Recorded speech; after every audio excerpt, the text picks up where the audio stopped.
Welcome to the Let's Talk Growth podcast, where we focus on the topics that can help companies unlock their growth potential. Now here's your host, Bill Hupp. Hello, everyone, and welcome to Let's Talk Growth. Today, I'm joined by Mike Haldane, the founder and president of MarketWise Advising. Welcome to the podcast, Mike. Thanks, Bill. Thanks for having me. This is episode number 4, and in today's episode, we're going to be talking about how you set your team up for success, executing to win. Now, on our last episode, we talked about strategic planning, which relates closely to executing to win. Mike, can you provide an overview of why those two things need to be so closely aligned? Sure. So strategic planning is a critical step in the direction of growth, but it's only when you're able to execute that plan that you really are able to get the results that you're looking for.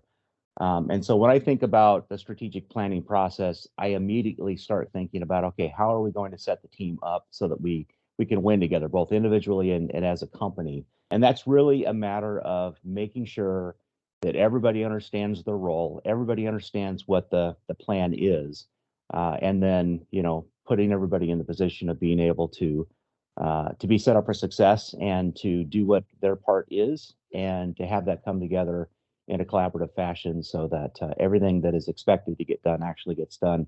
And I'll refer back to our last episode. We talked during the strategic planning episode about, the analogy of a football game. And, like we talked about, the objective is to win the game. And it's one touchdown at a time. And even more specifically, it's one play at a time. And so if you think about football in terms of the play, everybody on the field has a role and everybody understands the plan or the play. And it's the execution of that play that determines whether the ball is advanced or not, and whether ultimately the touchdown is scored or it's not. And it's no different with business and executing a strategic plan. It's really a matter of just making sure that everybody is set up to succeed. They know what the plan is. They know what the role is. Everybody is collaborating, and that marches the ball forward so that we can ultimately score that touchdown, or in the case of a business environment, achieve the revenue growth that we're all looking to achieve. When it comes to execution, what is the most important thing for our audience to remember? I think it's a lot of what we just talked about, but most important, it's that you've got a team of people that are truly working in a collaborative way. And what I mean by that is, you cannot have silos where one department is doing one thing and it's maybe disconnected from what the next department is doing, or there's not good communication between the two. That can happen for a variety of reasons, but to execute as close to flawlessly as possible, that communication needs to be there. Everybody needs to understand their role. They need to be engaged and motivated to succeed. And if any of those elements are missing, that's where problems start to arise. And it's tricky to strike that balance. And motivating a team of people isn't always the easiest thing. I mean, to start, you have to have the right people in the right roles, and they need to be motivated individuals that really want to win. But once you have that in place, it's a matter of making sure that that everybody knows what everybody else is doing. They understand the plan. They're part of that plan, and then that they hold themselves accountable to doing their part of it. And that's where the magic happens when all of those pieces are in place, and the team is meeting regularly to gauge progress and that sort of thing. That's when the mountains start to get moved, and some really wonderful things can happen. And it's also, by the way, those are the most fun environments to work within. I can tell you that I've had many periods in my career where that's really worked well. And those are the days when you wake up and you're excited to go do what you're going to go do, and you're pleased that you're going to be doing it with the people that you're working with. That's where the highest levels of engagement on my part, and I think on everybody's part, actually come from. You kind of alluded to things going wrong, and obviously it's a real case by case basis in terms of what can go wrong. But in your experience, and you have a lot of it at this point, where does execution typically go awry?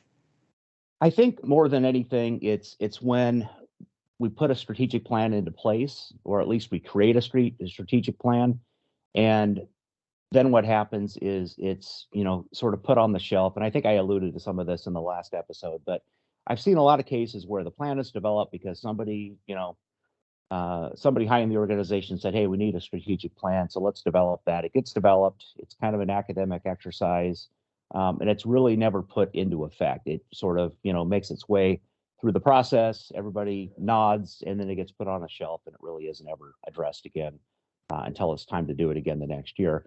What makes the plan effective and makes the execution as flawless as it can be is to have the plan broken up into monthly milestones and to do a review each and every month with all the people that have accountability to delivering the plan and putting in place a process to evaluate how each step is going and then where we're running into roadblocks, where we have hurdles and gaps and that sort of thing, and then to course correct as we go so that when problems arise we don't just ignore them or try to work around them. What we do is we actually try to solve them. So that's a matter of understanding root cause and then putting a plan in effect to actually deal with whatever that root cause is.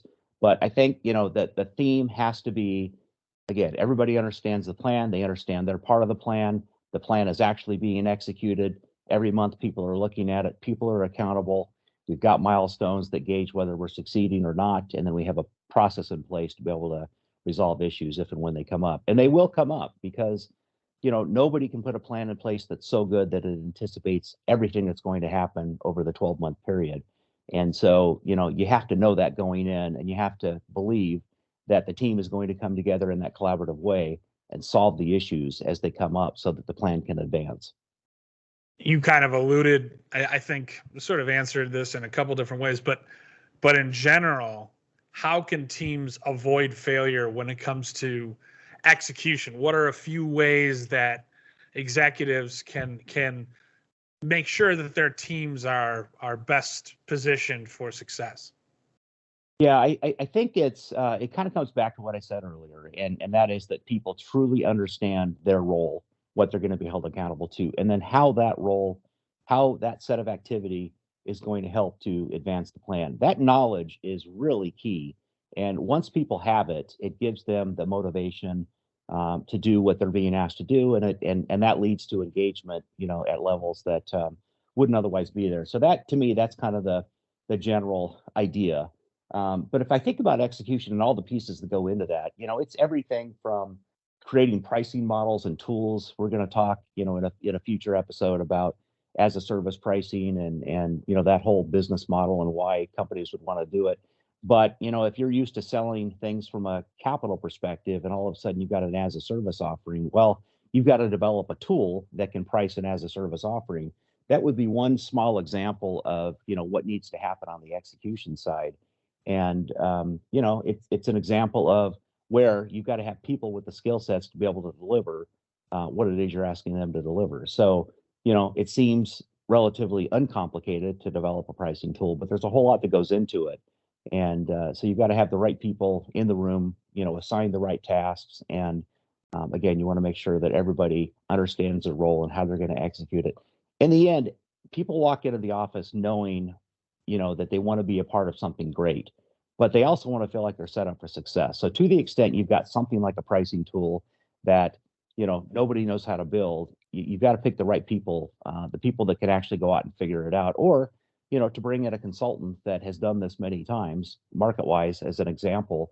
I've done this sort of thing a number of times, and I can provide guidance to help the team build something like a pricing tool that takes all the considerations that need to be taken and thinks about things like inflation and cost of capital and all of those sorts of things when the tool actually gets delivered.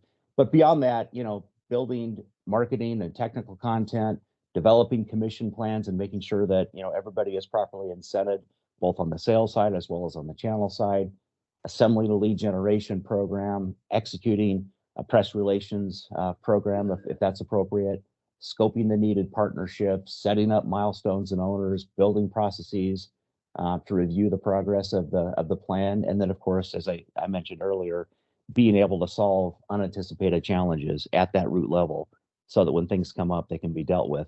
And by the way, even in execution, even in that phase of what we're talking about for growth, there may be situations where you have to go all the way back to research because maybe there's something that came up that we don't know the answer to, but our customer base would, or others, within the industry might have answers to. If that's the case, you go back to research, do whatever you need to do to get the answers, and then you come back to execution. So there's some back and forth that happens, even though, the preferred methodology is research first and then strategic planning and then execution.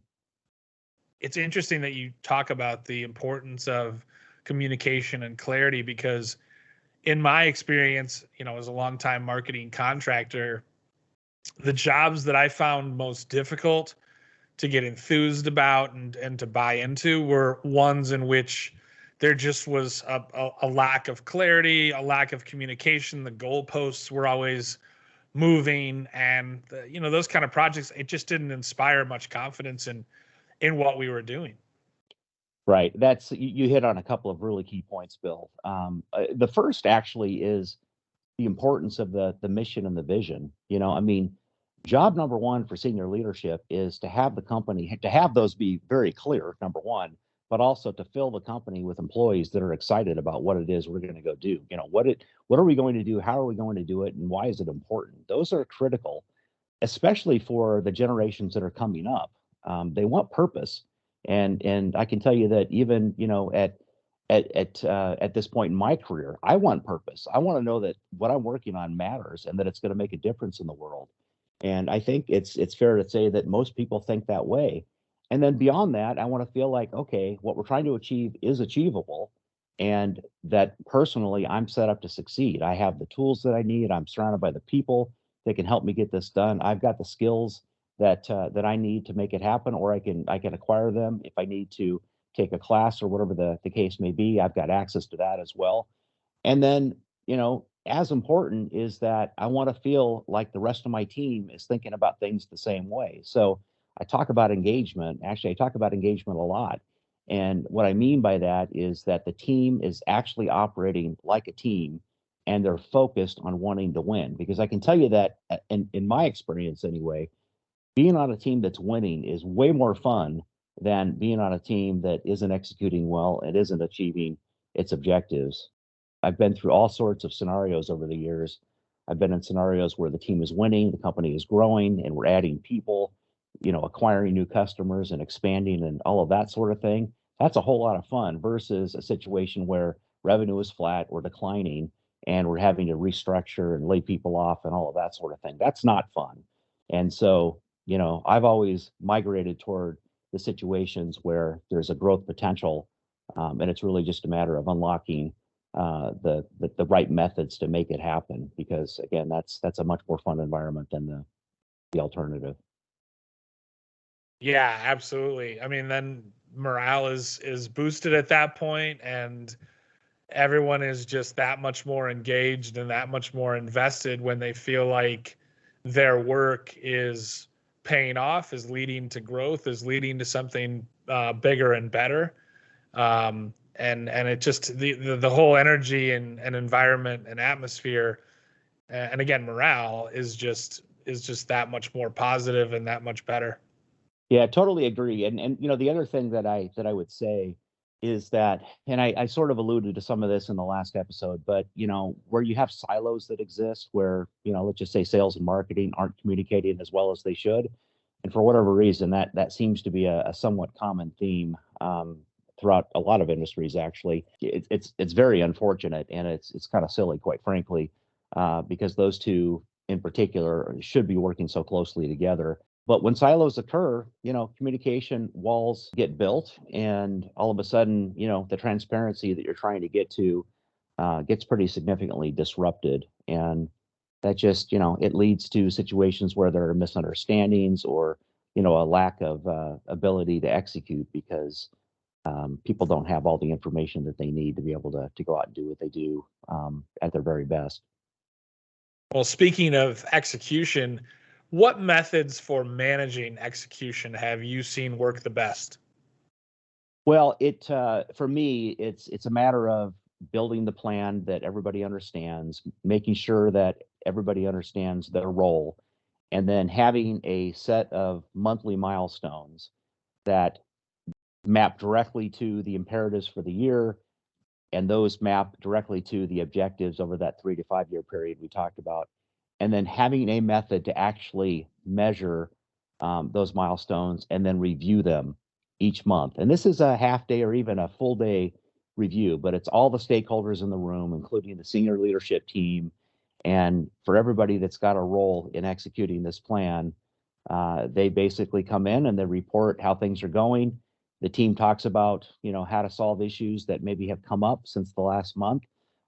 There's a problem-solving process in place to get to root cause if and where that's necessary. But it's meant to be a discussion amongst the leadership team and anyone else who's involved in that process, so that we can accurately gauge how we're doing each and every month, so that at the end of the month, or at the end of the year, we don't find ourselves in a situation where we're 11 months in and we haven't really executed our plan because we haven't been watching what's going on month by month by month. So that's what can happen if you don't have this in place. But I think the key to success is just to have a regular review with all the stakeholders in the room, to talk about milestones and how they're going, and to address anything that was not anticipated and that isn't working the way that it should. How does problem solving fit into that equation? Because obviously not every project goes smoothly, and there's always going to have to be some adjustments, some reactions to unforeseen circumstances. So how important is problem solving in that equation?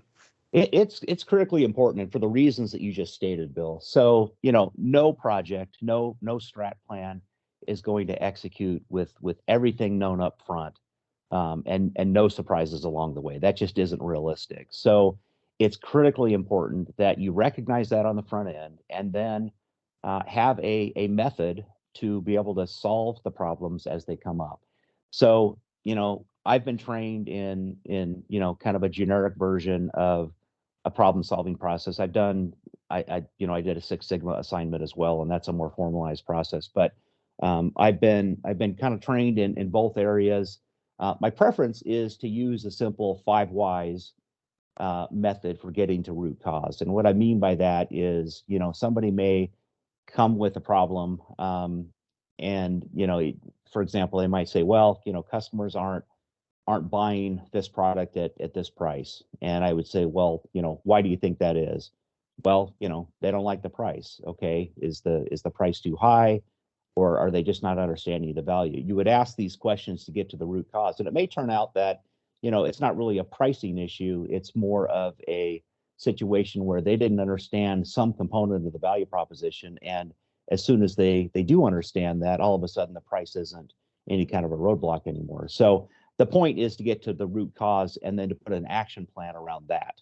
So if it turns out that, for example, you go through the 5 why analysis, and really the root cause is that there was a component of the value proposition that wasn't well understood, then you would figure out an action plan to make sure that it is well understood, both by the sales team and the marketing team, but also the people that we're talking to on the prospect side, the customer side, to make sure that part is understood. And it could be something like a warranty, or support that's available out in the field, or even a feature of the product that is valuable, but that the customer, the prospect, didn't understand was actually there. So that could be in the form of written communications, it could be in the form of a PowerPoint presentation, or it could just be part of the talk track that salespeople use when they're interfacing with customers. But the whole point is to get to the root cause and not try to solve the symptoms. Well, I think you've given business leaders a lot to chew over and think about, Mike. Thanks again for joining us today and sharing your insights about how business leaders can set their teams up for success. Thanks, Bill. It was great being on the podcast again. Thanks for listening to today's episode of Let's Talk Growth. If you enjoyed it, feel free to rate and review the podcast. You can get new episodes and listen to old ones by visiting marketwiseadvising.com/podcasts. Let's Talk Growth is owned, produced, and published by MarketWise Advising, LLC.